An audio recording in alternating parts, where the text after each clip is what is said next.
A user by the name of givingmantoo said that I'm not an atheist or an agnostic, but I am in fact a Gnostic, since my response to this comment would have been too long to respond with a comment, and now too public to respond in a private message.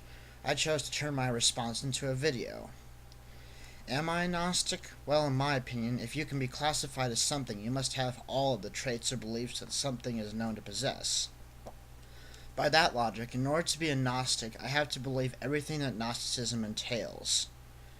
I copied and pasted passages from Wikipedia's entry on Gnosticism in order to make this video shorter, because it takes a long time for me to find shit on a webpage filled with shit. I don't recommend all you idiots out there to try to understand anything on that page, because the content is very dry and scholarly, which means that only the smartest idiot or the average intellectual can understand it. Unfortunately, I'm stupid too, so I can't read all of it without doing one of two things. 1. Go back and read it again, or 2. Go to sleep while trying to read it. Thankfully, I understood some of the content on the page, and I think that's a start. Now, I know what you're thinking. What the hell is Gnosticism? Well, according to Wikipedia, Gnosticism does require a belief in God and Jesus, but it differs from Christianity in 3 distinct ways. 1. The Creator is a lower being, or demiurge, and not a supreme deity. 2. Scripture has a deep hidden meaning, whose true message can be only understood through secret wisdom. And 3. Jesus is a spirit that seemed to be human, leading to a belief in the incarnation. I guess I agree with the first difference. If God exists, he certainly isn't perfect. After all, God is without a doubt the most vile character in literature. The only suggestion to his possible goodness is his desire to not kill the ones who stroke his ego hard enough, and even that's not good. Now, the second difference seems a bit obvious to me. You have to interpret the Bible with some grain of supposed wisdom in order to avoid blatant contradictions throughout the Bible.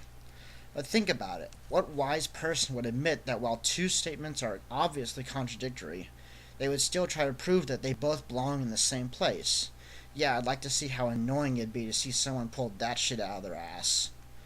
In my opinion, the Bible is nothing more than a collection of fictional stories scribbled down by Jewish nomads who didn't know any more about the way the world works than a rock knows how to throw itself. That's a bit of a bad example, but I think you get the message. I also think they couldn't think of anything better to do with their time. Maybe they were just intent on writing a few books just to waste some time.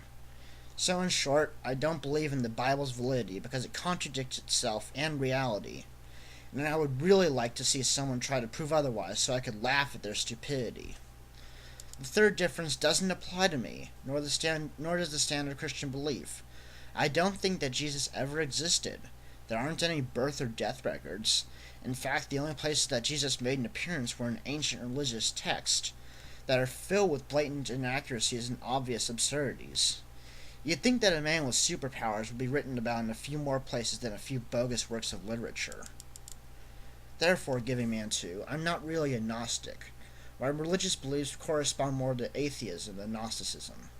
Now, before you say I said Gnosis, not Gnostic, God, that's a mouthful, blah blah blah, wah wah wah, I'll admit that you did. However, Gnosis and Gnostic, there I did it again, go hand in hand towards the same ignorant goal: spiritual enlightenment through experience, not faith.